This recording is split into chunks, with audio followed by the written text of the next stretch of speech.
My title, there are a number of posti in the title. And Sergei said me, there are too many posti, so if you can drop some. I said, there are not mines. I am inspired by this conference. But this may be on purpose, because too many posti may be too ambiguous and ultimately may bring some discomfort.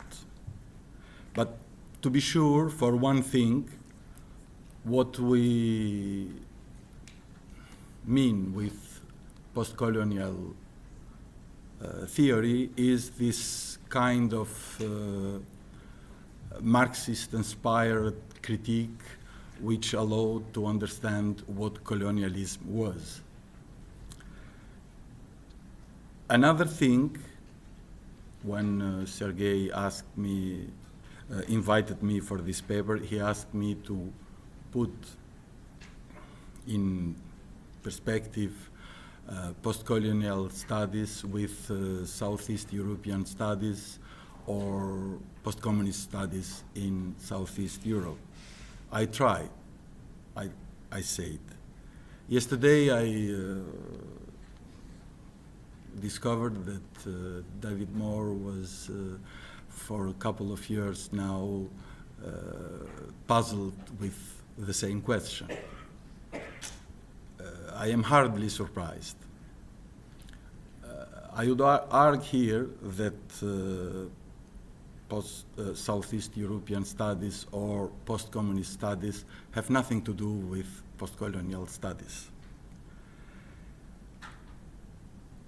To answer this arguably, we may perhaps go a little bit in advance before the post-colonial theory. If we look at the colonial establishment, we can see that the colonial establishment produced a kind of a body of scholarship on its own. As an anthropologist, I know, and I am sure that most of my colleagues would agree with me, that this body of scholarship is anthropology.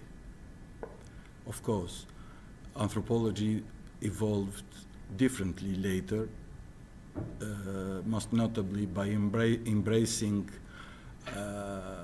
postcolonial theory and other postis to develop into the modern theoretical anthropology of today. But this is another story. The point is that anthropology was born with or of colonialism. In the same way, if we consider the post-communist establishment and the scholarship it has producing, could we say that this scholarship is equivalent to classical anthropology or to post-colonial theory? I would answer this question that the body of scholarship produced by the post-communist establishment is more keen to classical anthropology rather than to post-colonial theory. Now, to have a look at the post-communist establishment, I will limit myself only in the East European area, including, or more precisely to Southeast Europe, and including, or more precisely, Albania and Kosovo. In this, my argument, at least, is only related to this area. In the recent decades, it can be observed that in the course of what is often called the period of post-communist transition, a complex network of international political strategy has been set up in most East European countries with the aim of teaching governance in conformity with Western European standards of civilization in terms of citizenship and democracy. This program concerned institutional establishment as well as the creation of a civil society sensitive to human rights, democratization, market economy, rule of law, security, stability, regional cooperation, and so on and so on. Members of West European and North American political and economic elites have advocated various internationally accorded political, economic, and ultimately military intervention in Southeast Europe. By doing so, new form of globally organized post-colonial and post-socialist topographies of power and expertise are disguised by discourses of Europeanization, modernization, marketization, and democratization typical of the globalist transitional rhetoric, and they are located within new transnational regimes, humanitarian organizations, international institutions, and specific segment of elites. They are transferred into the local political field of power, and they operate in networks that spread in the private and public spheres. They are canonized as models of governance that legitimize the right of interference and intervention, the rhetoric of institution building, and the Western neoliberal forced democratization of the southeast margin of Europe.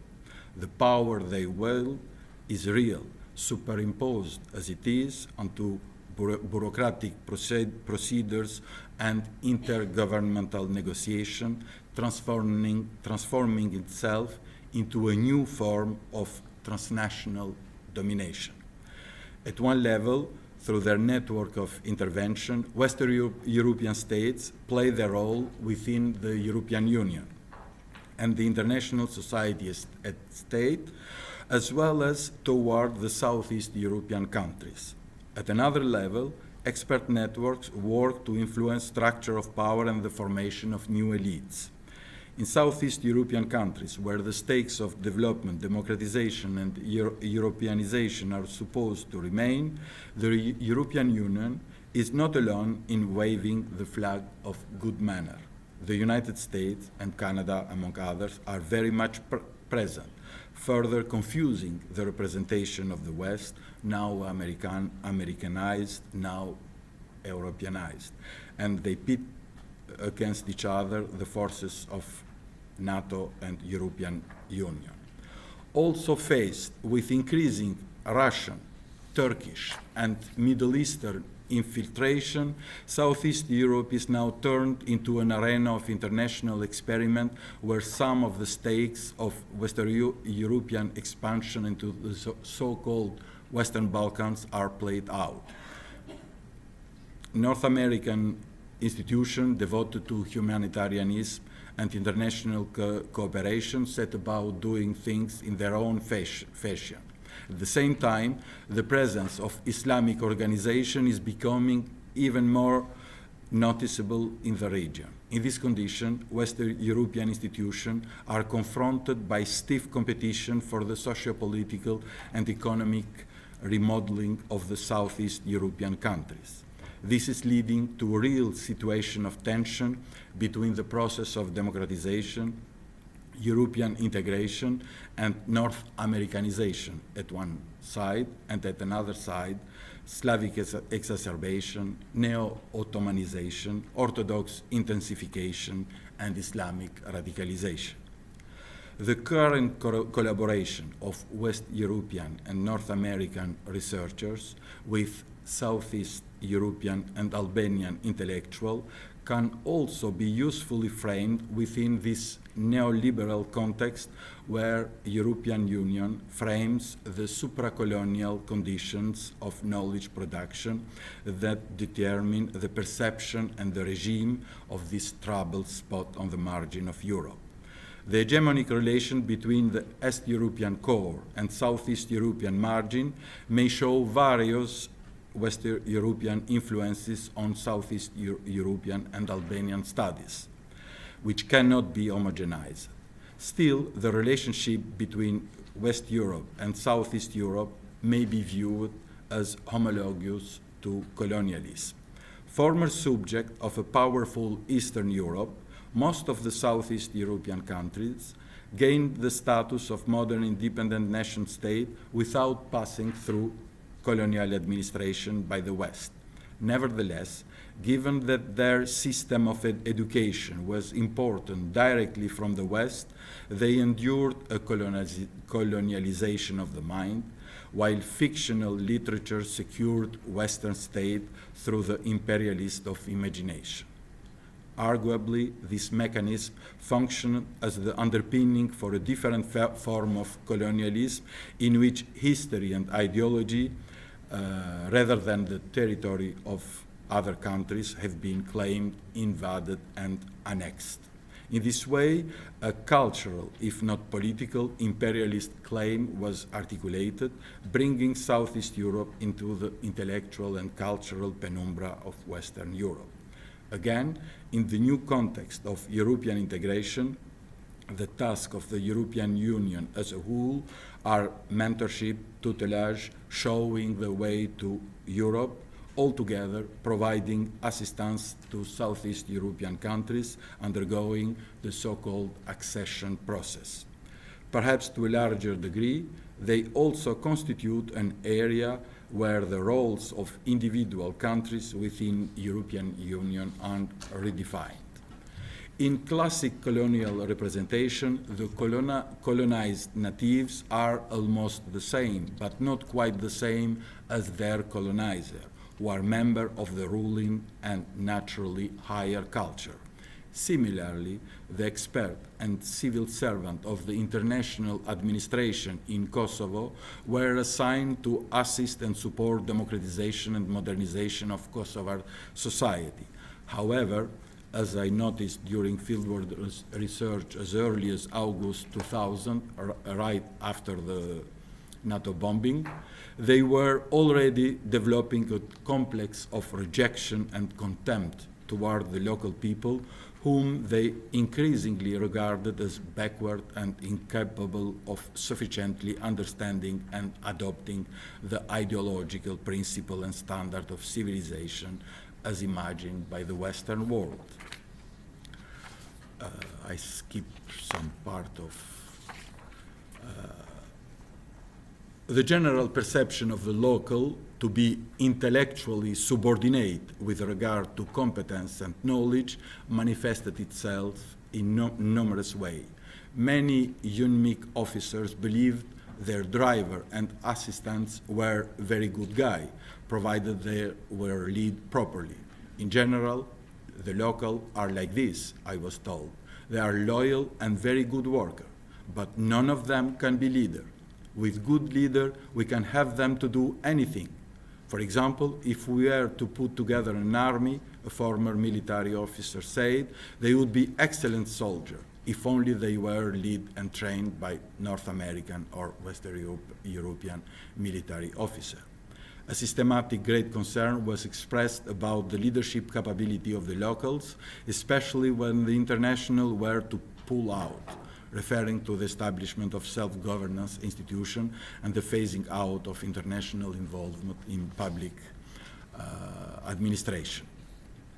Among the local actors, certain members of the so-called new high culture were pointed out as possible bright light in a process of building leadership among the local. This was what it is called the byproduct of the social life of project and the Western model of civil society, which has been that international elite imported to Kosovo to fabricate a new high culture in Kosovo, with some local perceived as more European, more Western, and more civilized than others. Inadvertently, perhaps, by turning against one another, the new and older segment of the local elites, the expert network of the international staff failed to build democracy and did in Kosovo nothing but a political, social, and economic mess. As a result, one cannot but witness the evolution of a kind of ambiguity in relation, actions, and actors, while the good faith of the internationals with regard to the Kosovar people and their situation degenerated into a profound feeling of distrust and a thinly veiled antagonism. The post-conflict discourse of individual international employee, but also of various Western government and numerous other international institutions, resonated for a long time with colonial and post-colonial discourses. This puts on view a particular matrix that should be considered as part of the critique of Eurocentric ideas and teleological narratives that have served both to constitute and to stabilize the identity and hegemony of what is come to be known as the West.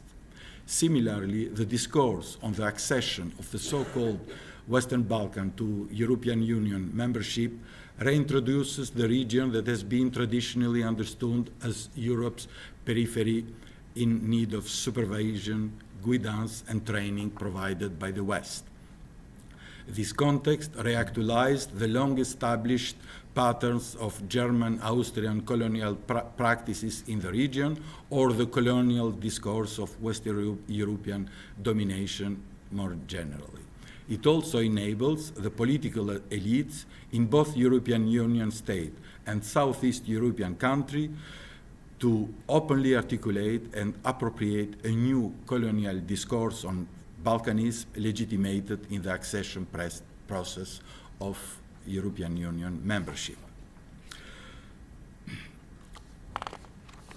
In this situation, post-communist studies in general and Southeast European studies in particular cannot be seen as a product of intellectual transfer or conceptual mimicry of post-colonial studies. Actually, in contrast with the impact that Marxism in general and the work of Antonio Gramsci in particular had on the formation of post-colonial theory, post-communist scholarship, at least in Southeast Europe, rejects outwardly the leftist legacy in East and especially in East and Southeast Europe. This Southeast European studies seem now to be at the crossroad and historical turning point.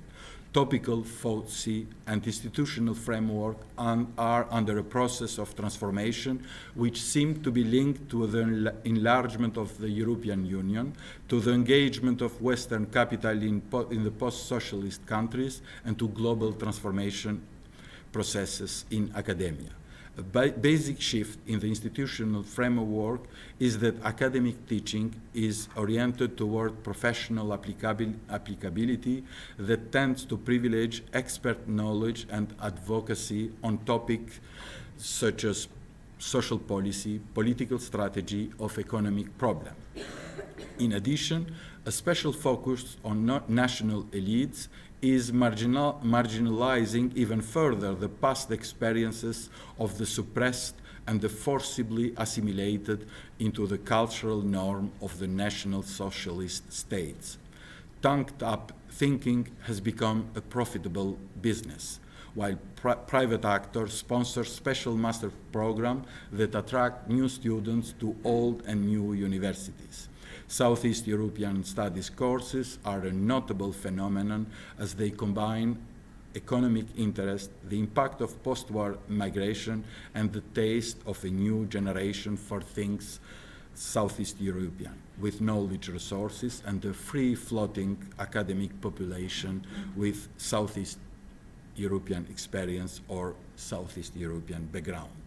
In the market for academic knowledge about Southeast Europe, what used to be labeled Balkanology is now being sold as Balkan competence. But one must not ignore or underestimate the impact of this interest in the liberalization, marketization, and commodification of academic knowledge and knowledge transfer. More than anything else, Southeast European studies invoke the diverse cultural attraction of a seemingly forgotten region that now, after the end of communism and the ensuing Yugoslav wars, has got rid of various ideological obscuration. Such a discourse reiteratively reinstates the region of Southeast Europe in a spatio-temporal axis as a buffer zone between the West and the rest, while associating Southeast European post-socialism with a distant past and exotic charm, as with various non-European and non-modern political conservatism, aesthetic traditionalism, and romantic nationalism typical of a new post-coloniality, Western European and North American scholars associate themselves with civilizational progress and metropolitan centers. The post-colonial discussion on this topic, which acquired a wider audience, especially after the publication of Said's Orientalism, has traced the West-East temporal spatialization and mental mapping of cultural differences to their intellectual root in the 18th century Enlightenment. But seriously, the continuing strength of such an exoticism in Western scholarship is shocking. Even much before Edward Said, since the 1950s, in Claude Lévi-Strauss, in his Triste Tropique, had bitterly deplored similar stances in travel writing and anthropology. Remember the opening phrase of this celebrated book? I hate travel and travel writing. To borrow his terms, the literature of Albania and the Balkan would represent another instance of the same mistake of an entire profession or an entire civilization in believing that men are not always men, and that some are more deserving of interest and attention merely because in the midst of Europe they seem to astonish us by the apparent strangeness of their customs. Remarkably, local intellectual and cultural elite in both West European and Southeast European countries, including Albania and Kosovo, are interested in Southeast European culture and West European funding, respectively, in a way that prevents them to develop a critical understanding of the supracolonial impact of Western Europe. Apparently, this relationship is articulated in the iconic guise of a national culture aggressively fashioned to suit Western European value, likely to be promoted by German and Austrian model. Many native scholars willingly perpetuate the folkloric essentialism of historicist philology typical of native Albanian studies. This attitude may place Albanians on high cultural pedestal, but effectively isolate them from other, more brutally material and authoritative forms of power, which ultimately exclude them from access to the globally determinant advantages of modernity. In either case, however, far from a simple crypto-colonial situation, we can rather see how both the native scholars' national pride of cultural authenticity and the Western commentators' reduction of cultural traditions to their specific or antiquated mentality are a mark of political necessity. Despite the absence of literal Western European colonial presence in Southeast Europe and Albania, the expansion and parameters of imperialism and colonialism are nevertheless applicable, and if contextualized, they are useful and fruitful categories of interpretation. The frequency with which arguments for a metaphoric or surrogate colonialism and pseudo-imperialism have been made demonstrate the rich symbolic possibilities of a specific political system which in its very development points immediately to manifest Western imperialist moorings.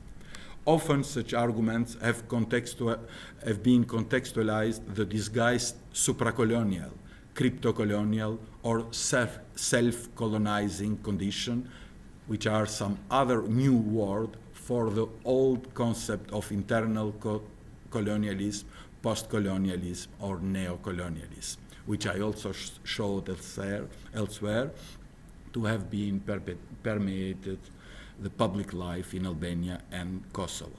Such a contextualization is crucial in the historical as well as in the current production of any knowledge at any given